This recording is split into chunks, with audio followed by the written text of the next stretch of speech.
संबंध पूर्व श्लोक में भगवान ने सत्व, रज और तम इन तीन गुणों के द्वारा देही के बांधे जाने की बात कही। उन तीनों गुणों में से सत्व गुण का स्वरूप और उसके बांधने का प्रकार आगे के श्लोक में बताते हैं।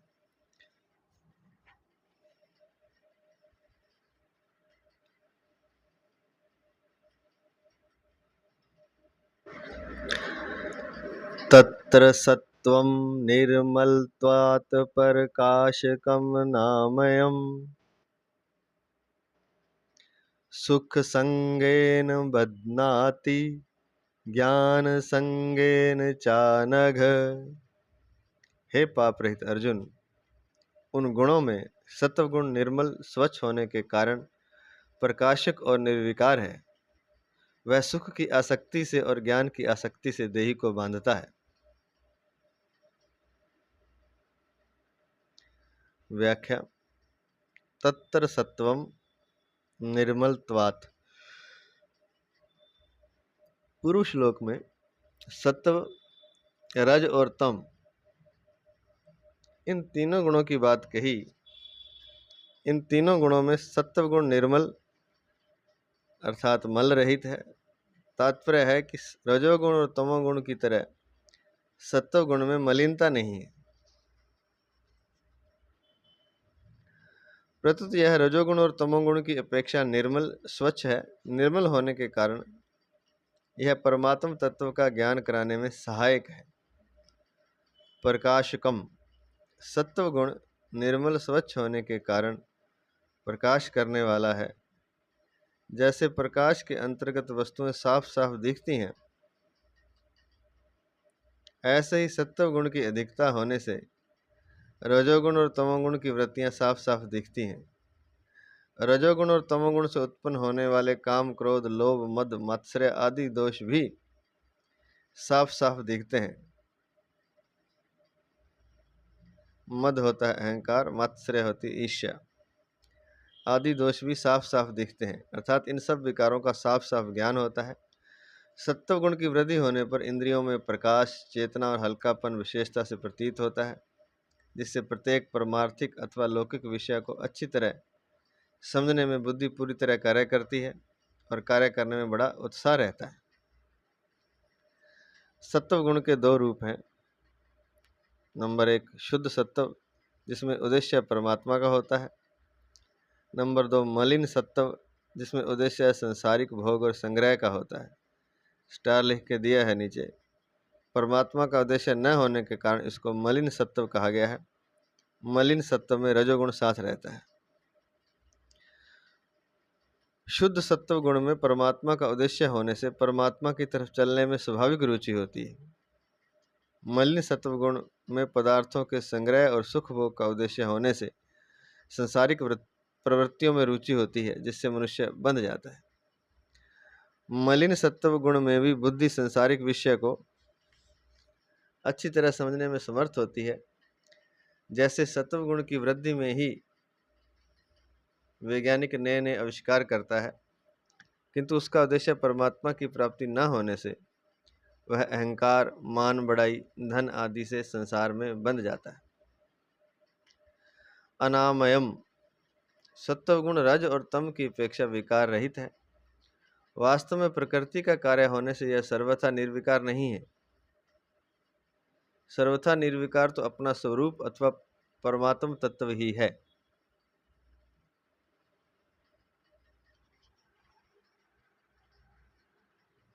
जो कि गुणातीत है।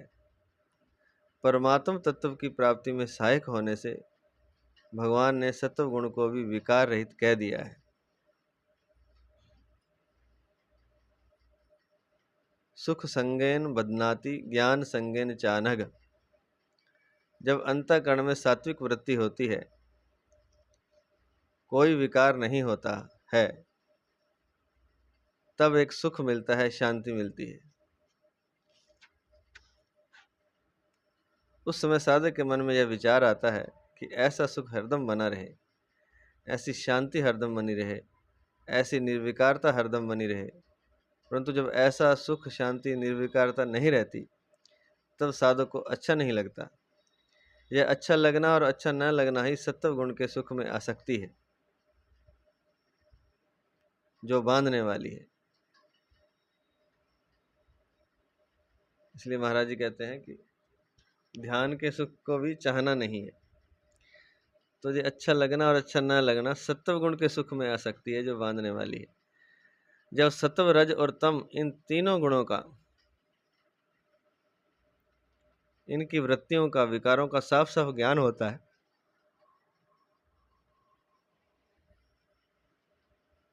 और साधक को ऐसी बहुत सी आश्चर्यजनक बातों की जानकारी होती है जो पहले कभी जानी हुई नहीं होती, तब साधक के मन में आता है कि यह ज्ञान हरदम बना रहे।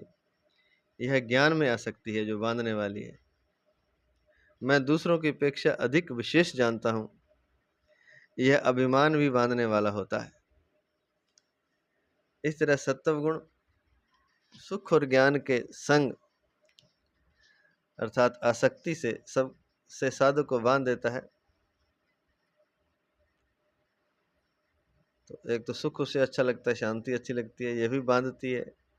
ज्ञान प्राप्त होता है तो ज्ञान का अभिमान हो जाता है, यह भी साधक को बांध देता है, अर्थात उसको गुणातीत नहीं होने देता। यह संग ही रजोगुण है, जो बांधने वाला है। गीता 13वें अध्याय का 21वां श्लोक। यदि साधक सुख और ज्ञान का संग ना करे तो सत्व गुण उसको बांधता नहीं, प्रत्युत उसको गुणातीत कर देता है। तात्पर्य है कि यदि संग ना हो तो साधक सत्व गुण से भी ऊंचा उठ जाता है और अपने गुणातीत स्वरूप का अनुभव कर लेता है। तो सत्व गुण का साधक भी, साधक जो है जिसमें सत्व गुण है, वो भी शांति, आनंद और ज्ञान से बंध जाता है, उसकी चाहना करने लगता है। तो अगर वह गुणातीत हो जाए, यदि संग ना हो, तो साधक सत्व गुण से भी ऊंचा उठ जाता है और अपने गुणातीत स्वरूप का अनुभव कर लेता है। तो वह संग ना करे, सुख और ज्ञान का संग ना करे, तो सत्व गुण से बांधेगा नहीं, प्रत्युत उसको गुणातीत कर देता है। सत्व गुण से सुख और ज्ञान होने पर साधक को यह सावधानी रखनी चाहिए कि यह सुख और ज्ञान मेरा लक्ष्य नहीं है, ये मेरे भोग्य नहीं है, ये तो लक्ष्य की प्राप्ति में कारण है। मेरे को उस लक्ष्य को प्राप्त करना है जो इस सुख और ज्ञान को भी प्रकाशित करने वाला है।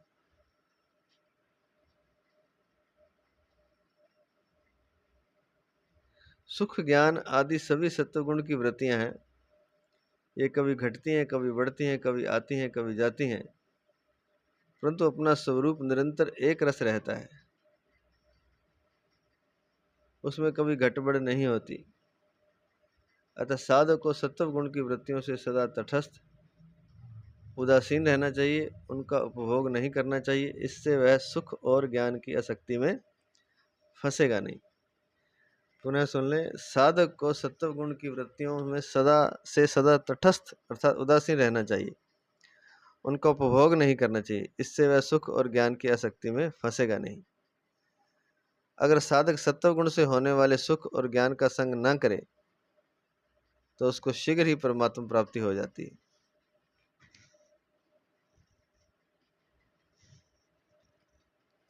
अगर साधक सत्व गुण से होने वाले सुख और ज्ञान का संग न करे तो उसको शीघ्र ही परमात्मा प्राप्ति हो जाती है, परंतु वह इनके संग का त्याग न करे तो परमात्मा प्राप्ति का लक्ष्य होने से समय पाकर उसकी इस सुख और ज्ञान से स्वतः अरुचि हो जाती है।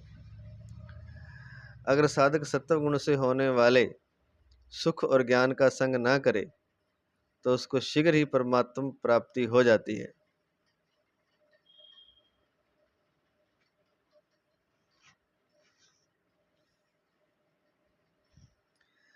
अगर साधक सत्व गुण से होने वाले सुख और ज्ञान का संग ना करे तो उसको शीघ्र ही परमात्मा प्राप्ति हो जाती है, परंतु अगर वह इनके संग का त्याग ना करे, परमात्मा प्राप्ति का लक्ष्य होने से समय पाकर उसकी इस सुख और ज्ञान से स्वतः अरुचि हो जाती है और वह परमात्मा प्राप्ति कर लेता है। तो दोनों ही बातें लिखी हैं। कि साधक सत्वगुण से होने वाले सुख और ज्ञान का अगर संग नहीं करता तो उसको शीघ्र ही परमात्मा प्राप्ति हो जाती है। परंतु अगर वह संग करता है, अर्थात इनके संग का त्याग ना करे, जो सुख और ज्ञान मिल रहा है उसमें आनंद लेता है, सत्वगुण साधना के द्वारा जो सुख ज्ञान मिलता है उसका आनंद लेता है, तो अगर उसका लक्ष्य परमात्मा प्राप्ति है तो समय पाकर उसकी इस सुख और ज्ञान से स्वतः रुचि हो जाती है। तो अगर तो सुख और ज्ञान का संग ना करे तो शीघ्र ही परमात्मा प्राप्ति हो जाएगी सत्वगुण वाले साधक को, या साधक जो है वो सत्वगुण से होने वाले सुख और ज्ञान का संग ना करे तो उसको शीघ्र ही परमात्मा प्राप्ति हो जाती है। परंतु अगर वह संग भी करता है और अगर उसका लक्ष्य परमात्मा प्राप्ति है तो समय पाकर उसकी स्वतः ही सुख और ज्ञान से अरुचि हो जाती है और वह परमात्मा प्राप्ति कर लेता है। परिशिष्ट भाव, यहाँ भगवान ने सत्व गुण को अनामय निर्विकार बताया है। यह सत्व गुण की विलक्षणता है, कारण कि सत्व गुण गुणातीत होने के बहुत नजदीक है। यद्यपि सत्व गुण निर्विकार है पर संग के कारण वह विकारी हो जाता है। सुख संगेन बदनाति ज्ञान संगेन चानग, क्योंकि संग रजोगुण का स्वरूप है। रजो रागात्मकम विद्धि, गीता 14:7। सुख और ज्ञान बाधक नहीं है परंतु उनका संग बाधक है। संग है उनको अपना मान लेना, वास्तव में सत्वगुण अपना है ही नहीं, वह तो प्रकृति का है। मनुष्य में रजोगुण की प्रधानता रहती है।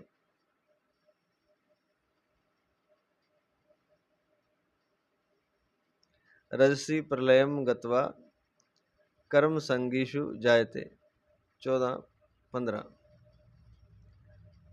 मध्य तिष्ठन्ति राजसा, 14:18। अतः जब तक संग रहता है तब तक मुक्ति नहीं होती, क्योंकि स्वरूप असंग है। भगवान ने सत्व गुण को भी अनामय कहा है और परमात्मा को भी अनामय कहा है।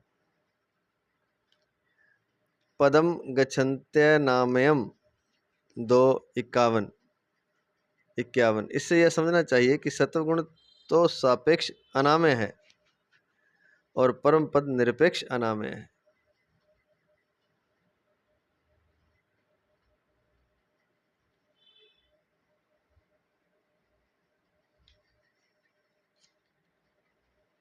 इससे यह समझना चाहिए कि सत्व गुण तो सापेक्ष अनामय है और परम पद निरपेक्ष अनामय है, अर्थात निर्विकार है।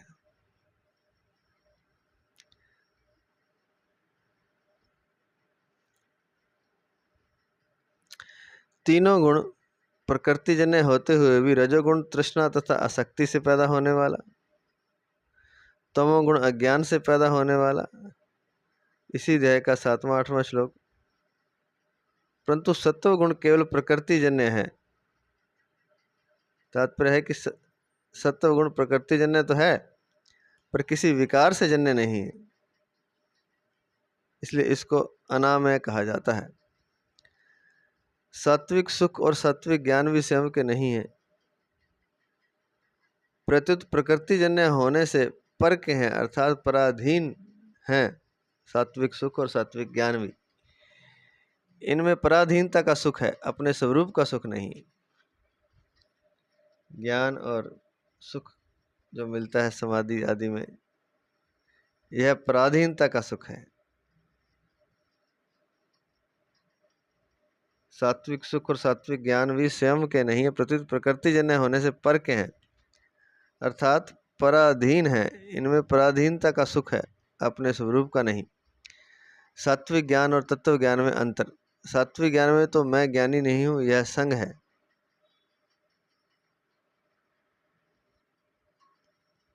पर तत्व ज्ञान सर्वथा असंग है, तथा तत्व ज्ञान होने पर ज्ञान रहता है पर मैं ज्ञानी हूं, यह ज्ञानी नहीं रहता। सात्विक ज्ञान में दृष्टा रहता है और अपने में विशेषता का भान होता है, परंतु तत्व ज्ञान में कोई दृष्टा नहीं रहता और अपने में कोई कमी भी नहीं रहती तथा विशेषता का भान भी नहीं होता।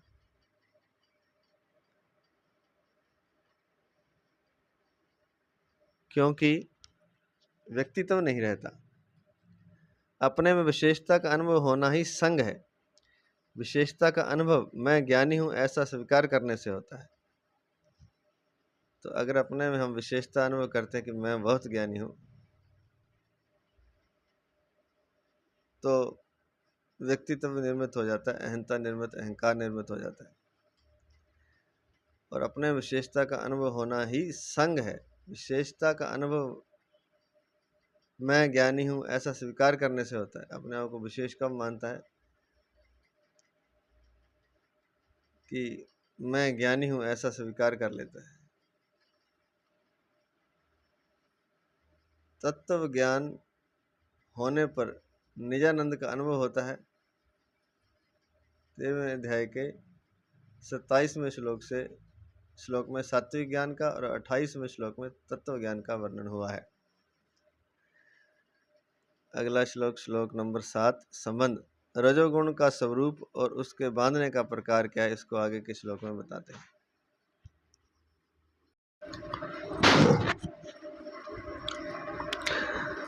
रजोगुण का स्वरूप और उसके बांधने का प्रकार क्या है, इसको आगे के श्लोक में बताते हैं।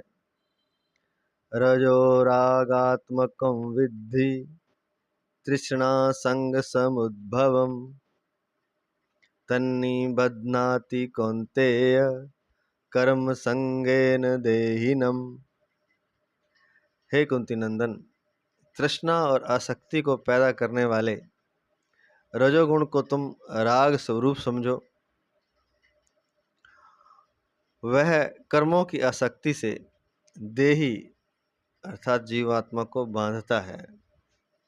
व्याख्या करने जा रहे हैं। प्रातः स्मरणीय, प्रातः वंदनीय, परम श्रद्धेय, परम आदरणीय, परम पूज्य भगवत तत्व प्रेम तत्व प्राप्त महापुरुष पूज्य महाराज श्री स्वामी राम सुखदास जी महाराज जी के अलौकिक पावन चरणों में अनंत दंडवत नमन करते हुए महाराज जी के आशीर्वाद से व्याख्या शुरू करते हैं।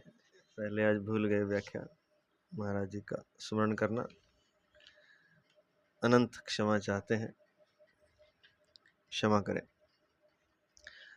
तो व्याख्या, रजो रागात्मकम विद्धि, यह रजोगुण राग स्वरूप है, अर्थात किसी वस्तु, व्यक्ति, परिस्थिति, घटना, क्रिया आदि में जो प्रियता पैदा होती है, वह प्रियता रजोगुण का स्वरूप है। रागात्मकम कहने का तात्पर्य है कि जैसे स्वर्ण के आभूषण स्वर्ण में होते हैं, ऐसे ही रजोगुण राग में है।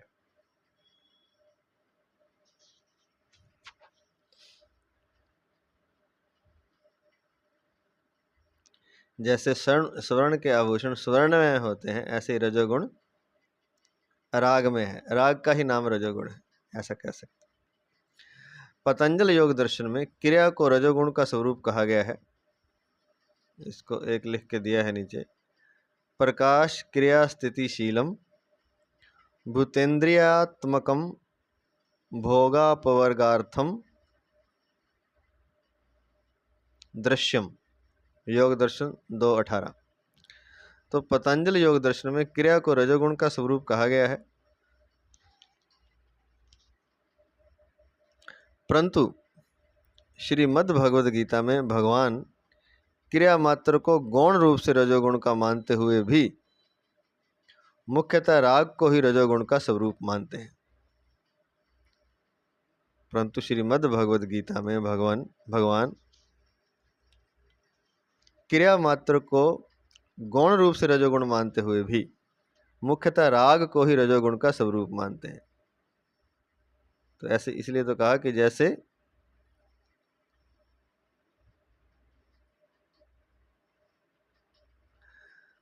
स्वर्ण के आभूषण स्वर्ण में होते हैं, ऐसे ही रजोगुण राग में है। रजोगुण राग से बनता है, इसलिए भगवान ने भगवत गीता में अर्थात गीता में मुख्यतः राग को ही रजोगुण का स्वरूप मानते हैं। इसे 2 लिख के दिया है नीचे। श्रीमद् भगवद गीता की एक बहुत बड़ी विलक्षणता यह है कि वह किसी मत का खंडन किए बिना ही उस विषय में अपनी मान्यता प्रकट कर देती है। किसी बात का खंडन नहीं करती, लेकिन अपनी बात गीता बता देती है। गीता में भगवान ने क्रिया को भी रजोगुण माना है। लोभा प्रवृत्तिरारंभ, लोभा प्रवृत्तिरारंभ कर्मणाम 14:12। किसी और क्रिया को सात्विक भी बताया है 18वें अध्याय का 23वां श्लोक। इसलिए दोष क्रियाओं में नहीं है, प्रत्युत राग या आसक्ति में है। राग पूर्वक किए हुए कर्म ही बांधते हैं। तात्पर्य है कि मनुष्य कर्मों की आसक्ति और फलिच्छा से ही बांधता है, कर्मों को करने मात्र से नहीं।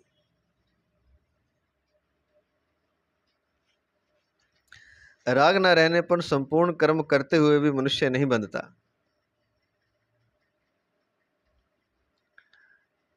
फिर सुन लें, राग पूर्वक किए हुए कर्म ही बांधते हैं। तात्पर्य है कि मनुष्य कर्मों की आसक्ति और फलेच्छा से ही बंधता है, कर्मों को करने मात्र से नहीं। तो पहले ही बता चुके कि निष्काम कर्म करेंगे तो बंधेंगे नहीं।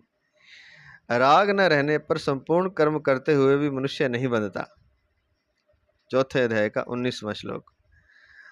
अगर क्रिया मात्र ही बंधन कारक होती तो जीवन मुक्त महापुरुषों को भी बांध देती, क्योंकि क्रियाएं तो उनके द्वारा भी होती ही हैं।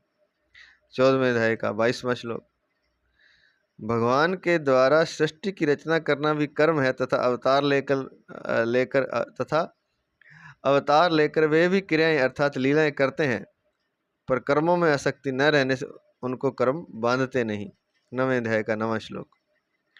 18वें अध्याय के 23वें, 24वें और 25वें श्लोक में भगवान ने सात्विक, राजस और तामस 3 प्रकार के कर्मों का वर्णन किया है। अगर मात्र कर्म रजोगुण ही होते तो फिर उनके सात्विक और तामस भेद कैसे होते? अगर मात्र कर्म रजोगुण ही होते तो फिर उसके सात्विक और तामस भेद कैसे होते? इससे सिद्ध होता है कि गीता मुख्यतः राग को ही रजोगुण कहती है।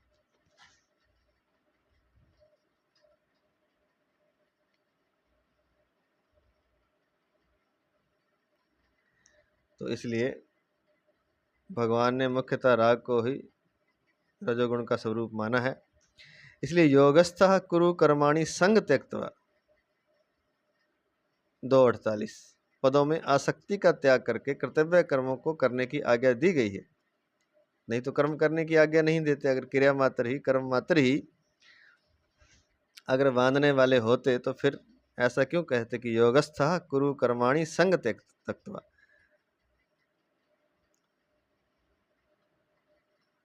योग में स्थित होकर के कर्मों को करो, संग का त्याग कर दो, अर्थात निष्काम भाव से कर्म करो।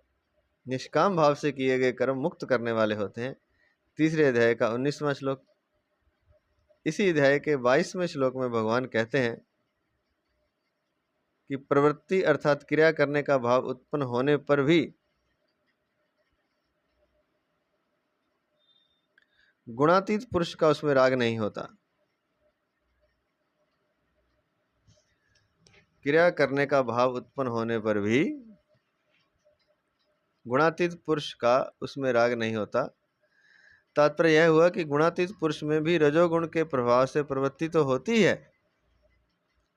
पर वह राग पूर्वक नहीं होती। गुणातीत होने में सहायक होने पर भी सत्व गुण को सुख और ज्ञान की आसक्ति से बांधने वाला कहा गया है। गुणातीत होने में सहायक होने पर भी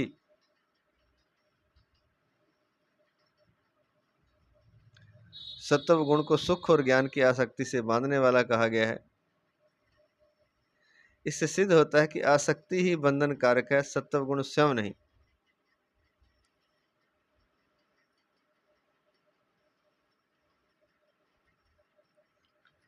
आसक्ति ही बंधन कारक है, सत्व गुण स्वयं नहीं। अतः भगवान यहाँ राग को ही रजोगुण का मुख्य स्वरूप जानने के लिए कह रहे हैं।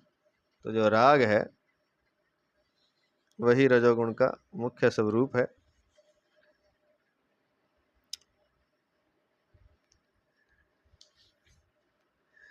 महासर्ग के आदि में परमात्मा का बहुश्याम प्रजाएय यह संकल्प होता है।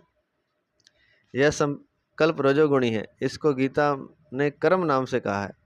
18वें अध्याय का 3रा श्लोक। जिस प्रकार दही को मिलाने से मक्खन जिस प्रकार दही को मिलाने से मक्खन और छाछ अलग अलग हो जाते हैं, ऐसे ही सृष्टि रचना के इस रजोगुणी संकल्प से प्रकृति में शोभ पैदा होता है। ऐसे ही सृष्टि रचना के इस रजोगुणी संकल्प से प्रकृति में शोभ पैदा होता है, जिससे सत्व गुण रूपी मक्खन और तमोगुण रूपी छाछ अलग अलग हो जाती है।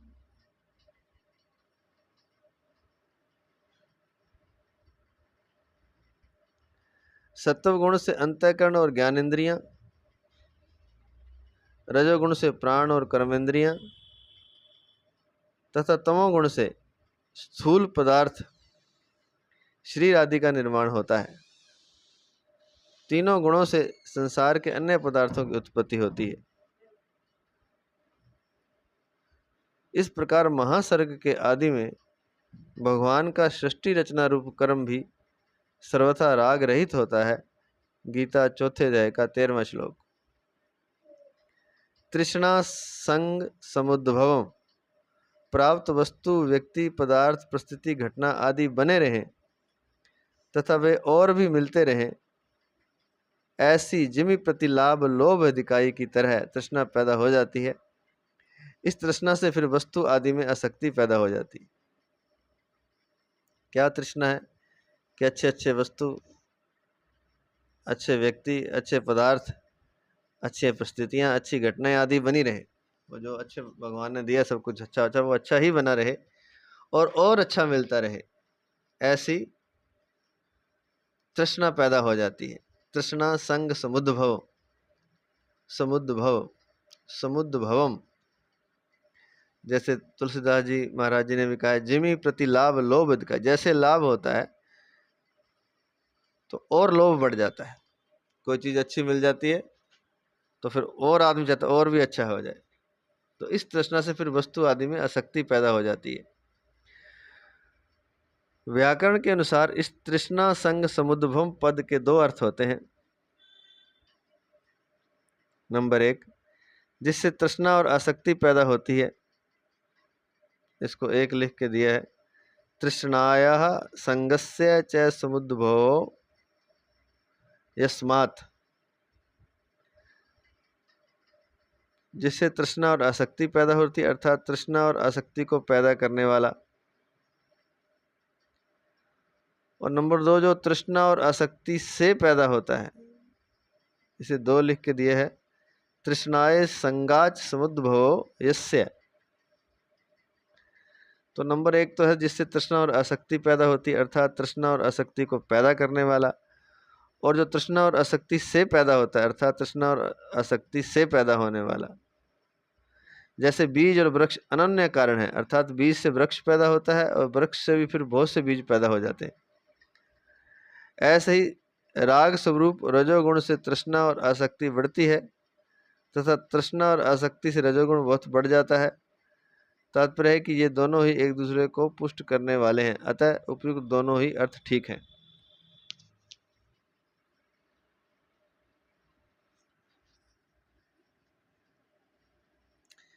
तन्नी बदनाति कौन्तेय कर्म संगेन देहिनम।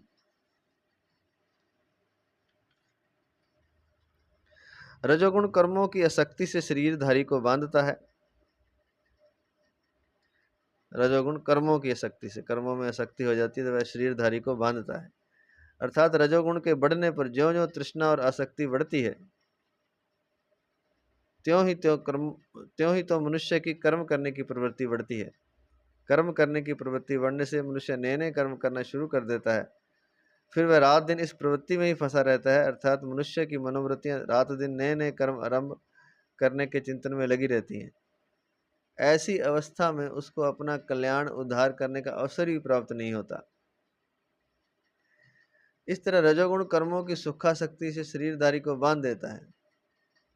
इस तरह रजोगुण कर्मों की सुखासक्ति से रजोगुण कर्मों की सुखासक्ति से शरीरधारी को बांध देता है, अर्थात जन्म मरण में ले जाता है। तो रजोगुण क्या करता है? सुख की आसक्ति करता है, सुख चाहता है, सुख है जो बना रहे और सुख मिल जाए, इसलिए वो बंध जाता है। अतः साधक को प्राप्त परिस्थिति के अनुसार निष्काम भाव से कर्तव्य कर्म तो कर देने चाहिए, पर संग्रह और सुख भोग के लिए नए नए कर्मों का आरंभ नहीं करना चाहिए। कर्तव्य कर्म तो करने चाहिए, पर इकट्ठा करने के लिए, सुख भोगने के लिए नए नए कर्मों का आरंभ नहीं करना चाहिए। देहीनम पद का तात्पर्य है कि देह से अपना संबंध मानने वाले देही को ही यह रजोगुण कर्मों की शक्ति से बांधता है। देहीनम पद का तात्पर्य है कि देह से अपना संबंध मानने वाले देही को ही यह रजोगुण कर्मों की आसक्ति से बांधता है।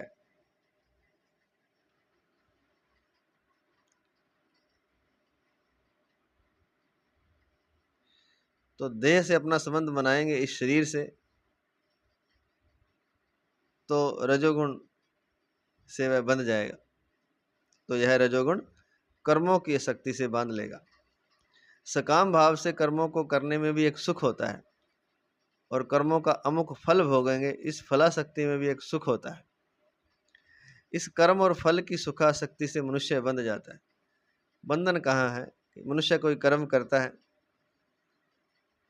और उसके फल की इच्छा चाहता है, भी ऐसा कर्म करूंगा तो मेरे को इतने पैसे कमा लूंगा, ये बिजनेस कर लूंगा तो एक मकान बना लूंगा या एक गाड़ी खरीद लूंगा।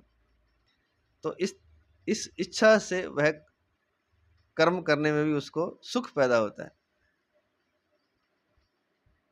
और कर्मों का अमुक फल भोगेंगे, गाड़ी खरीदेंगे, मकान बनाएंगे, फिर उसमें रहेंगे, गाड़ी से इधर उधर जाएंगे, ये एक चिंतन उसके मन में चलता है। तो इस फलाशक्ति में भी एक सुख होता है। तो पहले तो कर्म करने में एक सुख होता है, फिर फल मिल जाता है तो उसमें सुख होता है, सकाम कर्म में सुख होता है। इस कर्म और फल की सुखासक्ति से मनुष्य बंध जाता है।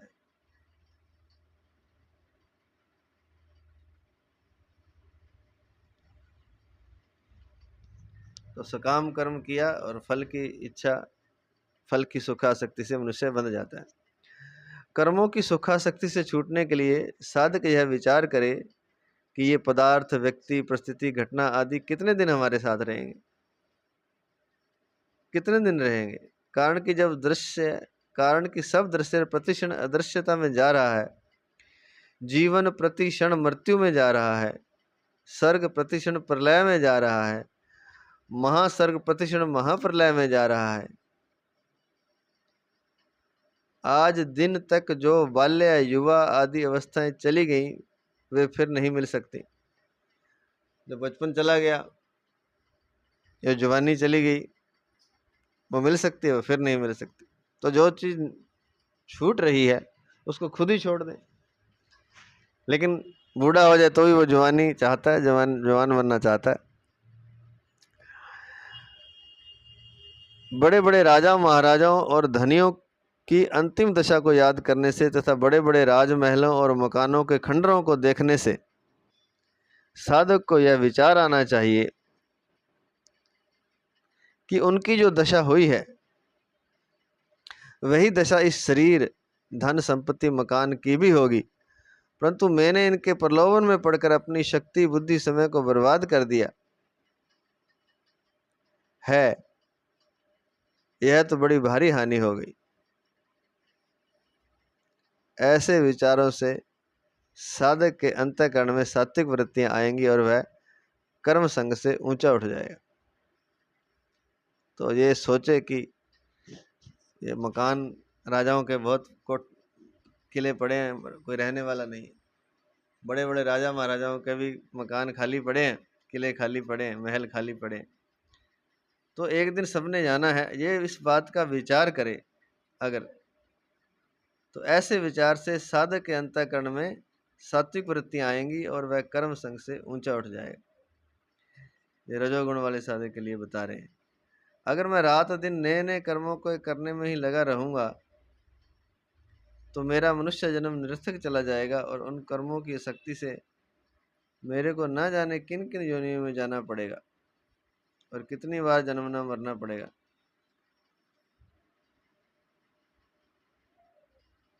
इसलिए मुझे संग्रह और सुख भोग के लिए नए नए कर्मों का आरंभ नहीं करना है। प्रत्युत प्राप्त परिस्थिति के अनुसार अनासक्त भाव से कर्तव्य कर्म करना है। ऐसे विचारों से भी साधक कर्मों की आसक्ति से ऊंचा उठ जाता है। ऐसा विचार भी कर ले, क्या कर ले कि मुझे संग्रह और सुख भोग के लिए कोई कर्म नहीं करना, नए नए कर्म नहीं करने, इकट्ठा करने के लिए सुख भोगने, प्रत्युत प्राप्त परिस्थिति के अनुसार अनासक्त भाव से कर्तव्य कर्म करना। जो मेरी परिस्थिति आ गई है उसके हिसाब से मुझे कर्तव्य कर्म करना है। ऐसे विचारों से भी साधक कर्मों की आसक्ति से ऊंचा उठ जाता है। ऐसे विचारों से भी साधक कर्मों की आसक्ति से ऊंचा उठ जाता है। तो ऐसे विचार रखे कि प्राप्त परिस्थिति जो आ जाएगी उसी के हिसाब से अनासक्त भाव से कर्तव्य कर्म करना है। नए नए कर्म नहीं करने, संग्रह अर्थात इकट्ठा करने के लिए और सुख भोग के लिए। परिशिष्ट भाव, रजोगुण कर्मों के संग से मनुष्य को बांधता है। कर्मों के संग से ही रजोगुण बांधता है मनुष्य। अतः सात्विक कर्म भी संग होने से बांधने वाले हो जाते हैं। अगर संग ना हो तो कर्म बंधन कारक नहीं होते। कोई भी कर्म बंधन कारक नहीं अगर संग ना हो सत्व तम का। गीता 18वें अध्याय का 17वां श्लोक। अगर संग ना हो तो कर्म बंधन कारक नहीं होते। इसलिए कर्म योग से मुक्ति हो जाती है, क्योंकि कर्मों का और उनके फल का संग न होने से ही कर्म योग होता है। ना तो कर्मों में आसक्ति होती है ना उसके फल में। तो कर्मों का की आसक्ति और फल का संग न होने से ही कर्म योग होता है, क्योंकि कर्मों का और उनके फल का संग न होने से ही कर्म योग होता है। गीता 6 अध्याय का 4था श्लोक। अगला श्लोक, श्लोक नंबर 8। संबंध, तमोगुण का स्वरूप और उसके बांधने का प्रकार क्या है, इसको आगे के श्लोक में बताते हैं। तमस्त्वज्ञानजं विद्धि मोहनं सर्वदेहिनां परमादालस्य निद्राभिस्तन्निबध्नाति भारत। और हे भरतवंशी अर्जुन, संपूर्ण देहधारियों को मोहित करने वाले तमोगुण को तुम अज्ञान से उत्पन्न होने वाला समझो। वह प्रमाद, आलस्य और निद्रा के द्वारा देह के साथ अपना संबंध मानने वालों को बांधता है। तमस गुण क्या है? तमोगुण जो है प्रमाद, आलस्य और निद्रा के द्वारा देह के साथ अपना संबंध मानने वालों को बांधता है। प्रमाद से, आलस्य से, निद्रा के द्वारा ये बांध लेता है तमोगुण। इसलिए तो कथा सुनते हैं तो निद्रा आ जाती है, आलस आ जाता है, तो ये बांध लेता है तमोगुण। व्याख्या, तमस्त्वज्ञानजं विद्धि मोहनम सर्वदेहिनाम। सत्वगुण और रजोगुण, इन दोनों से तमोगुण को अत्यंत निकृष्ट बताने के लिए यह तू पद का प्रयोग हुआ है। यह तमोगुण अज्ञान से अर्थात बेसमझी से, मूर्खता से पैदा होता है और संपूर्ण देहधारियों को मोहित कर देता है। अर्थात सत्य असत, कर्तव्य अकर्तव्य का ज्ञान, विवेक नहीं होने देता। इतना ही नहीं, यह सांसारिक सुख भोग और संग्रह में भी नहीं लगने देता, अर्थात राजस सुख में भी नहीं जाने देता। फिर सात्विक सुख की तो बात ही क्या है। तो जिसको तमोगुण लग जाता है उसकी बुद्धि काम नहीं करती। इसलिए लिखा कि यह तमोगुण अज्ञान से, बेसमझी से, मूर्खता से पैदा होता है और संपूर्ण देहधारियों को मोहित कर लेता है। तो जो कोई गलत चलता है ना, उसको तमोगुण छा गया उस पर, उसकी बुद्धि काम नहीं करती, बेसमझी मूर्खता वो करता है और संपूर्ण देहधारी इससे मोहित हो जाते हैं। अर्थात सत्य असत, कर्तव्य अकर्तव्य का विवेक नहीं होने, उसको पता नहीं मैं सही कर रहा हूँ कि गलत कर रहा हूँ। सच झूठ का उसको विवेक नहीं रहता, मेरा क्या कर्तव्य है, क्या मुझे करना है, माँ बाप की सेवा करनी है कि नहीं करनी, सही तरीके से रहना है क्या, उसको नहीं पता। उसकी बुद्धि पर पर्दा पड़ जाता है, तम का अंधकार छा जाता है। सत्य असत, कर्तव्य अकर्तव्य का विवेक नहीं होने देता, उसे पता नहीं लगने देता। इतना ही नहीं, यह संसारिक सुख भोग और संग्रह में भी नहीं लगने देता। वो अच्छे बुरे का तो ज्ञान होता नहीं। कोई अपना धन जोड़ ले, कोई अपना सुख भोग ले, वो भी नहीं करने देता उसको कि 2 रुपये जोड़ ले तो कोई काम कर ले, वो भी नहीं लगने देता। अर्थात राजस सुख में भी नहीं जाने देता। फिर सात्विक सुख की तो बात ही क्या है। फिर वो परमात्मा प्राप्ति में तो क्या लगेगा। वो जो शरीर को जीने के लिए, चलाने के लिए धन आदि की जरूरत है, उसमें भी नहीं लगने देता ये तामस। और ना ही अच्छे बुरे का ज्ञान होने देता है। बेसमझ होता है, मूर्ख होता है ये तमोगुणी जो होता है। वास्तव में तमोगुण के द्वारा मोहित होने की बात केवल मनुष्यों के लिए ही है, क्योंकि दूसरे प्राणी तो स्वाभाविक ही तमोगुण से मोहित हैं। फिर भी यहाँ सर्वदेही नाम पद देने का तात्पर्य है कि जिन मनुष्यों में सत असत, कर्तव्य अकर्तव्य का ज्ञान अर्थात विवेक नहीं है, वे मनुष्य होते हुए भी 84 लाख योनियों वाले प्राणियों के समान ही हैं। अर्थात जैसे पशु पक्षी आदि प्राणी खा पी लेते हैं और सो जाते हैं, ऐसे ही वे मनुष्य भी। ये तमोगुणी भी खा लिया पी लिया और सो गए। कोई रोटी नहीं कमानी, कोई पैसे नहीं, जो बस जितना का जरूरत है उतना का कर लिया। ये है तमोगुणी। जितना का जरूरत है उतना भी नहीं करते, दूसरों के भरोसे रहते हैं, विवेक होता नहीं, मूर्खता नासमझी होती है, सत्य असत कर्तव्य ज्ञान नहीं होता। और इतना ही नहीं, सुख भोग आदि में भी नहीं लगते, धन आदि भी नहीं कमाते, संग्रह भी कुछ नहीं करते। और इतना ही नहीं, राजस सुख में तो जाने ही नहीं देते, अर्थात सुख भोग और संग्रह में तो तामस लगने ही नहीं देता तमोगुण। फिर सात्विक सुख परमात्मा प्राप्ति आदि में, ध्यान आदि में, साधना आदि में तो लगेगा कैसे। तो जिनका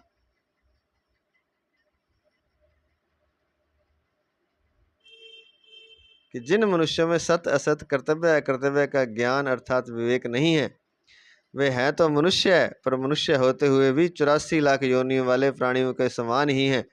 अर्थात जैसे पशु पक्षी आदि प्राणी खा पी लेते हैं और सो जाते हैं, ऐसे ही वे मनुष्य भी हैं। तो वे मनुष्य कहने के भी हकदार नहीं, कहलाने के भी हकदार नहीं। परमादालस्य निद्रा भिस्तन्नी बदनाती भारत। यह तमोगुण प्रमाद, आलस्य और निद्रा के द्वारा संपूर्ण देहधारियों को बांध देता है। प्रमाद 2 तरह का होता है। एक, करने लायक काम को ना करना, अर्थात जिस काम से अपना और दुनिया का अभी और परिणाम में हित होता है, ऐसे कर्तव्य कर्मों को प्रमाद के कारण ना करना। जिसे अपना भी हित होता है, दुनिया का भी होता है, अभी और परिणाम में अभी भी हित है, उसका परिणाम भी हित वाला है, ऐसे कर्तव्य कर्म को भी प्रमाद के कारण, आलस्य के कारण ना करना। और नंबर 2, ना करने लायक काम को करना, अर्थात जिस काम से अपना और दुनिया का अभी और परिणाम में अहित होता है, ऐसे कर्मों को करना। जो अच्छे करने वाले कर्म वो तो करता नहीं जिससे हित होता है, बल्कि ऐसे ना करने वाले कर्मों को करता है जिससे हित ही नहीं होता किसी का, ना अभी ना परिणाम में, जैसे नशा आदि करना। न करने लायक काम भी 2 तरह के होते हैं। एक, व्यर्थ खर्च करना, अर्थात बीड़ी सिगरेट भांग गांजा आदि पीने में और नाटक सिनेमा खेल आदि देखने में धन खर्च करना, यह है व्यर्थ खर्च करना। ना करने लायक 2 तरह के काम है। एक तो यह है कि व्यर्थ खर्च करना, बीड़ी सिगरेट भांग गांजा नाटक सिनेमा खेल आदि में धन खर्च करना। और नंबर 2, व्यर्थ क्रिया करना।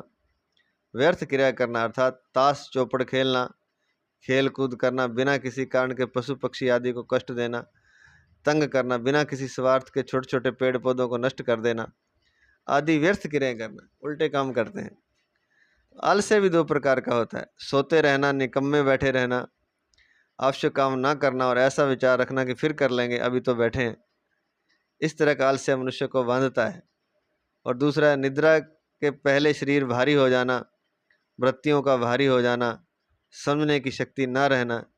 इस तरह का आलस्य दोषी नहीं है, क्योंकि यह आलस्य आता है मनुष्य करता नहीं। तो इस तरह का आलस्य दोषी नहीं है, क्योंकि यह आलस्य तो अपने आप आता है, मनुष्य करता नहीं है। जैसे कि निद्रा के पहले शरीर भारी हो जाना, जैसे अभी कथा सुन रहे हैं, शरीर भारी हो रहा है। वृत्तियों का भारी हो जाना, समझने की शक्ति न रहना। तो इस तरह का आलस्य दोषी नहीं है, क्योंकि यह आलस्य आता है, मनुष्य करता नहीं। निद्रा भी दो तरह की होती है। नंबर 1 आवश्यक निद्रा, जो निद्रा शरीर के स्वास्थ्य के लिए नियमित रूप से ली जाती है और जिससे शरीर में हल्कापन आता है, वृत्तियां स्वच्छ होती हैं, बुद्धि को विश्राम मिलता है। ऐसी आवश्यक निद्रा त्याज्य और दोषी नहीं है। भगवान ने भी ऐसी नियमित निद्रा को दोषी नहीं माना है, प्रत्युत योग साधन में सहायक माना है। युक्त स्वप्नावबोधस्य 6:17। और दूसरा अनावश्यक निद्रा, जो निद्रा के लिए ली जाती है, जिसमें बेहोशी ज़्यादा आती है, नींद से उठने पर भी शरीर भारी रहता है, वृत्तियां भारी रहती हैं, पुरानी स्मृति नहीं होती। ऐसी अनावश्यक निद्रा त्याज्य और दोषी है। इस अनावश्यक निद्रा को भगवान ने भी त्याज्य बताया है। न चाहती स्वप्नशीलस्य 6:26 में। इस तरह तमोगुण प्रमाद, आलस्य और निद्रा के द्वारा मनुष्य को बांध देता है, अर्थात उसकी सांसारिक और परमार्थिक उन्नति नहीं होने देता। तो तमोगुण कैसे बांध, आलस करवा देगा, प्रमाद करवा देगा, अभी नहीं फिर कर लेंगे, नींद में ले जाएगा। इस तरह से वो उसको सही कार्य नहीं करने, अर्थात उसको सांसारिक और परमार्थिक उन्नति नहीं होने करने देता। विशेष बात, सत्व, रज और तम, ये तीनों गुण मनुष्य को बांधते हैं, पर इन तीनों के बांधने के प्रकार में फर्क है। सत्व, रज और तम, ये तीनों गुण मनुष्य को बांधते हैं, पर इन तीनों के बांधने के प्रकार में फर्क है। सत्वगुण और रजोगुण संग से बांधते हैं, अर्थात सत्वगुण सुख और ज्ञान की आसक्ति से तथा रजोगुण कर्मों की आसक्ति से बांधता है। अतः सत्वगुण में सुख संग और ज्ञान संग बताया तथा रजोगुण में कर्म संग बताया, परंतु तमोगुण में संग नहीं बताया, क्योंकि तमोगुण मोहनात्मक है। इसमें किसी का संग करने की जरूरत नहीं पड़ती, यह तो स्वरूप से ही बांधने वाला है। तात्पर्य यह हुआ कि सत्वगुण और रजोगुण तो संग अर्थात सुखासक्ति से बांधते हैं, पर तमोगुण स्वरूप से ही बांधने वाला है। अगर सुख की आसक्ति ना हो और ज्ञान का अभिमान ना हो तो सुख और ज्ञान बांधने वाले नहीं होते। अगर सुख ना चाहे जीव और ज्ञान का अभिमान ना करे तो ना तो सुख बांधेगा ना ज्ञान बांधेगा, अर्थात सत्वगुण नहीं बांध सकता। प्रत्युत गुणातीत करने वाले होते हैं। अगर ऐसा वो कर लेगा सत्वगुण वाला साधक,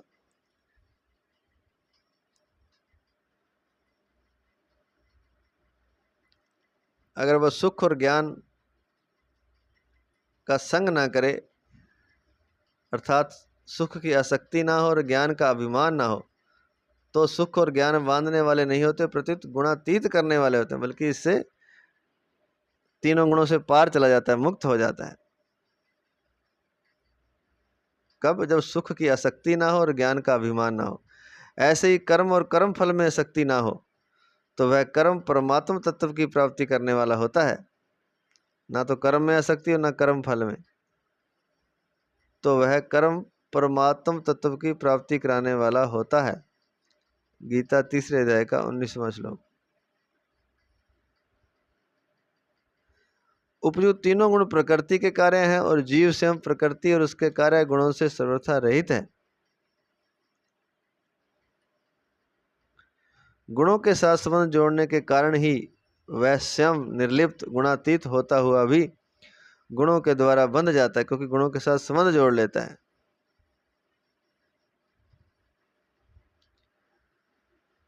गुणों के साथ संबंध जोड़ने के कारण ही वह स्वयं निर्लिप्त गुणातीत होता हुआ भी गुणों के द्वारा बंध जाता है। अतः अपने वास्तविक स्वरूप का लक्ष्य रखने से ही साधक गुणों के बंधन से छूट सकता है। आज इतना ही।